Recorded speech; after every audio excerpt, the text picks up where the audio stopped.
to another infuriating follow the money, where renowned, badass Russian mafia expert Olga Lautman and myself, Andrea Chalupa, from Gaslit Nation, we join forces to answer the question, who is getting rich off of Trump chaos and the world's misery?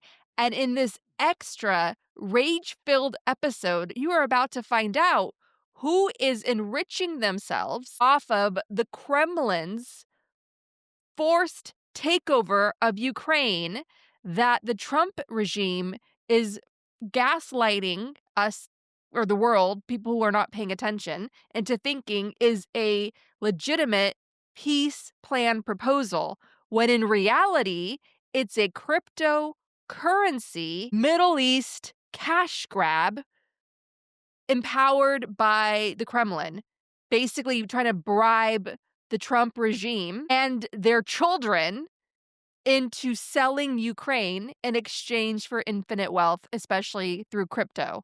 So, Olga, walk us through the mechanics. Before you start getting into it, I want to just share with you. Last night, I found myself in Times Square.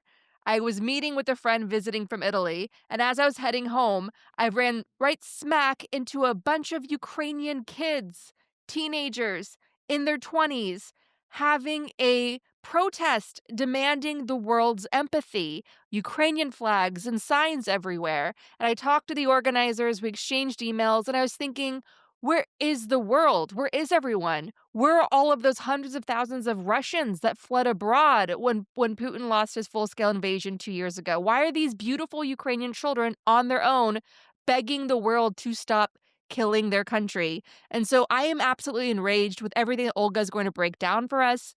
So Olga, walk us through the cryptocurrency nightmare of the Qatari and Russian and Trump and Witkoff family deal to sell out Ukraine to the Russians, where it will be annihilated, and then Poland and the Baltics are next.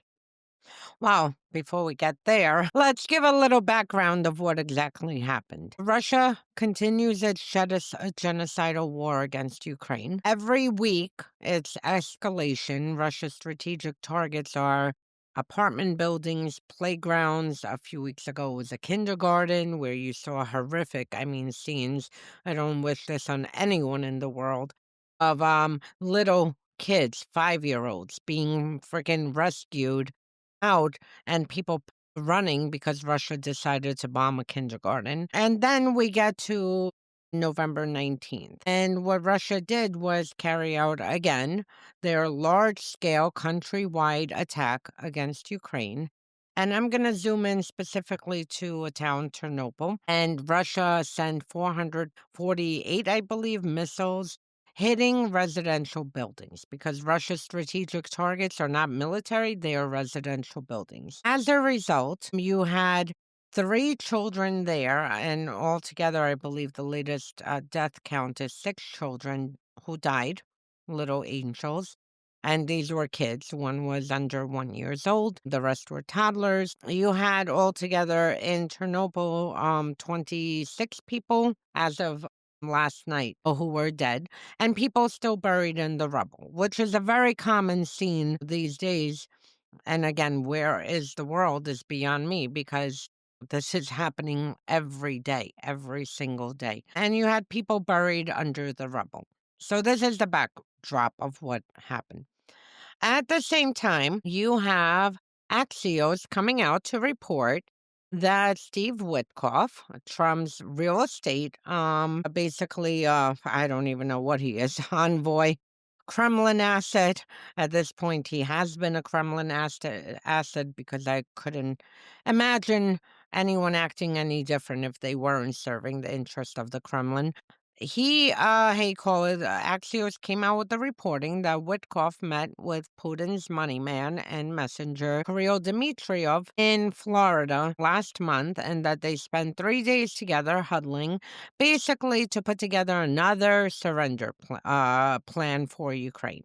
Now, this is Trump and Witkoff's 5th attempt, I believe. 4th, 5th, 6th attempt to try to force Ukraine to surrender. So this news came out.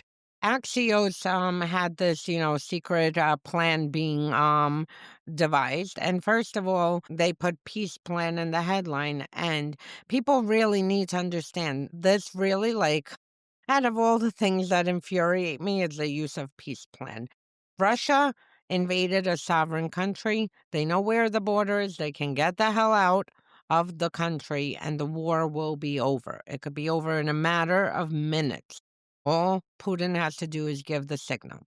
So, with that said, Axios reported this, and Witkoff, interestingly, because he's an idiot, uh, thought he was sending a private message to the reporter and instead publicly wrote, "Okay, must have been the source for that article and for the secret negotiations happening."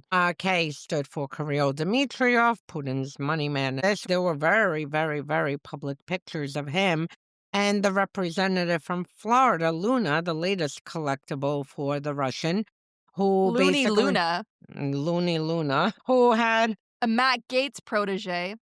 Matt exactly. Gaetz who rapes children. Go on. And she had basically on her thing of, a meeting with Dmitriev. I believe it was a Holiday Inn. And I mean, she's really like, I used to get arrested for these things in this country. But she really, really has been lobbying very, very hard for the Kremlin. So that's how we know Dmitriev was in Florida. There are pictures of him in Florida and whatnot. So anyway, this latest plan to try to force Ukraine to surrender again came out through this Axios reporting with a follow-up that Qatar is now involved in negotiations, which is a very interesting choice considering Dmitriev is a direct pipeline to Qatar to UAE. This is how the Kremlin moves its money.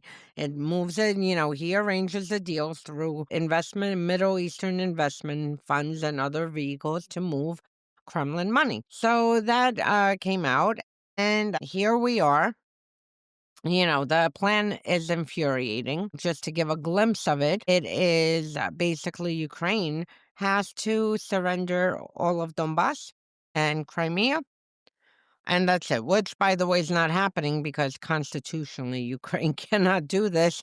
They would have to have a countrywide referendum in order to approve any ceding of an inch of territory, never mind regions.